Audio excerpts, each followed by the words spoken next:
Imagine a king so oppressive he crushed a whole nation for 18 years. King Eglon of Moab sat behind wealth, soldiers, and locked rooms, and no one was supposed to get near him with a weapon. He was powerful, feared, and protected by layers of security that made him seem untouchable. But hidden inside the Book of Judges is one of the wildest stories in the Bible, the story of Ehud, the left-handed assassin. This is not a quiet little lesson from a children's class.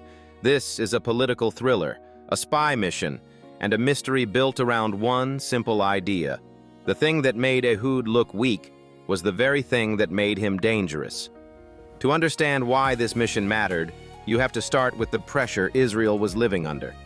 The book says the Israelites had again fallen into sin, and because of that, they were given over to King Eglon of Moab. Eglon joined with the Ammonites and Amalekites, struck Israel, and took control of the city of Palms, which most people connect with Jericho. For 18 years, Israel lived under Moabite rule. That means taxes, tribute, humiliation, and the daily weight of foreign power pressing down on ordinary families. Eglon was not just another enemy king passing through. He was a ruler who had settled in, built authority, and expected people to bow. The Bible also describes him as a very fat man, and that detail is not random. In ancient storytelling, physical details often matter because they prepare you for what is about to happen later.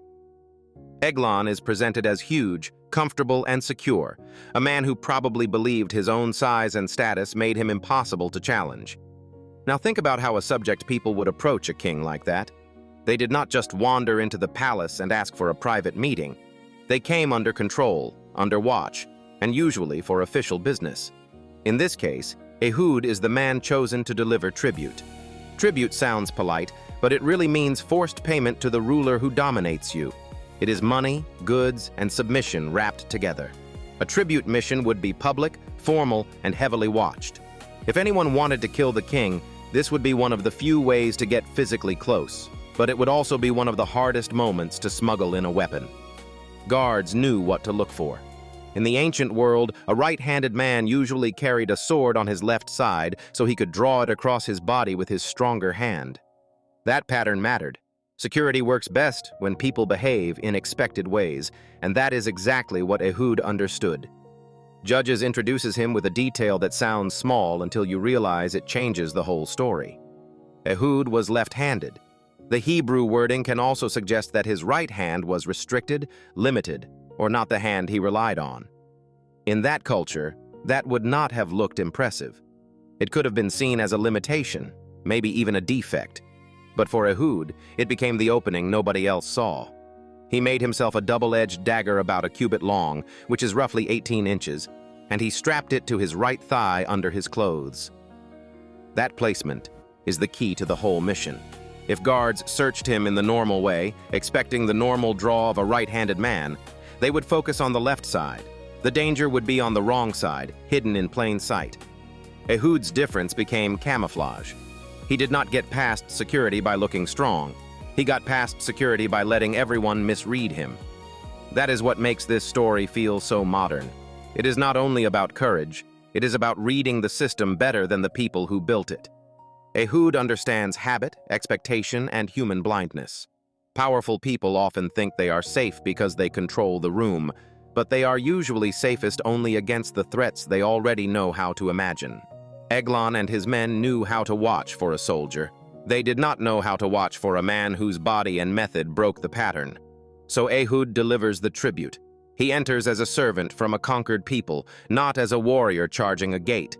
He does the expected thing first. He plays the role. Then, after the tribute has been given and the formal business seems finished, he leaves with the others. This is where the tension sharpens. Judges says Ehud went as far as the carved images or stone idols near Gilgal, and then he turned back. That means the first approach was not the strike. The first approach was just the setup. At some point after leaving, Ehud returns alone and sends word to the king saying, "I have a secret message for you, O king." That sentence is brilliant. It is vague enough to create curiosity, important enough to suggest private information, and respectful enough to lower suspicion. Eglon hears the words, "secret message," and instead of calling more guards, he dismisses people. The king thinks he is about to receive hidden knowledge, maybe political intelligence, maybe a private warning, maybe some message worth hearing alone. Power loves secrecy because secrecy feels like privilege. So Eglon does what Ehud needs him to do. He creates isolation with his own command.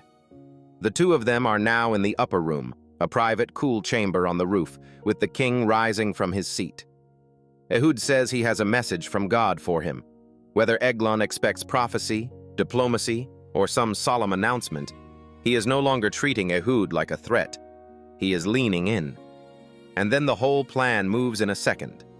Ehud reaches with his left hand, takes the dagger from his right thigh, and drives it into Eglon's belly. The Bible does not soften the moment. It says the blade went in after the handle, and the fat closed over it so he could not pull the dagger back out. Even the dirt came out. This is one of the most graphic scenes in Scripture, and it is graphic for a reason. The writer wants you to feel the shock of the fall. The man who looked impossible to touch is suddenly helpless, alone, and dying in his own private room. But the mission is not complete just because the king is dead. A great assassination story needs an escape, and this one has one of the strangest in the Bible. Ehud does not panic. He does not sprint through the front shouting victory. He shuts the doors of the upper room behind him and locks them. Then he leaves. The text says he escaped by the porch or vestibule, though some interpreters think the architecture may connect with a private toilet area or latrine route. However exactly it worked, the point stays the same. Ehud leaves the scene in a controlled way, and the locked doors become part of the deception. When the servants return and see the doors shut, they assume the king is relieving himself in the cool room. That detail adds a dark layer of almost unbearable tension. They wait because they do not want to disturb him. They keep waiting because respect and embarrassment trap them in hesitation. By the time they finally decide something is wrong and open the doors, Eglon is lying dead on the floor. That delay is everything. While the guards stand outside trying to be polite, Ehud is already gone. He passes the idols, escapes to Sirah in the hill country of Ephraim, and blows the trumpet. Now the private mission becomes public revolt. He calls the Israelites to follow him and says that the Lord has given their enemies, the Moabites, into their hands. Then they seize the fords of the Jordan against Moab, cutting off escape and control of movement. The story says they struck down about 10,000 Moabite men, all vigorous and strong, and not one escaped. That is the military payoff to the assassination. Killing Eglon was not random revenge. It was the spark that threw the enemy into confusion and gave Israel a moment to rise together. A single hidden blade opened the door to national freedom, and the ending matters just as much as the action. Judges says Moab was subdued that day under the hand of Israel, and the land had rest for 80 years. 80 years is a long peace in the book of Judges. It means this was not only dramatic, it was decisive. Ehud's mission changed the condition of a whole people. The man introduced with what looked like a weakness became the deliverer God used to break a stronger enemy. That is the lasting point under all the tension and blood and dark humor. The world notices obvious strength first. God often works through what looks unusual, limited, or easy to dismiss. Ehud won because he was brave, yes, but also because he understood that being different in a world built on assumptions can become a weapon no one sees coming. That is why the story of Ehud still hits so hard. It is about oppression, patience, timing, nerve, and the collapse of false security. It shows how power can become blind, how weakness can become strategy, and how one quiet person can change history when the moment comes. If you want one line to remember, remember this.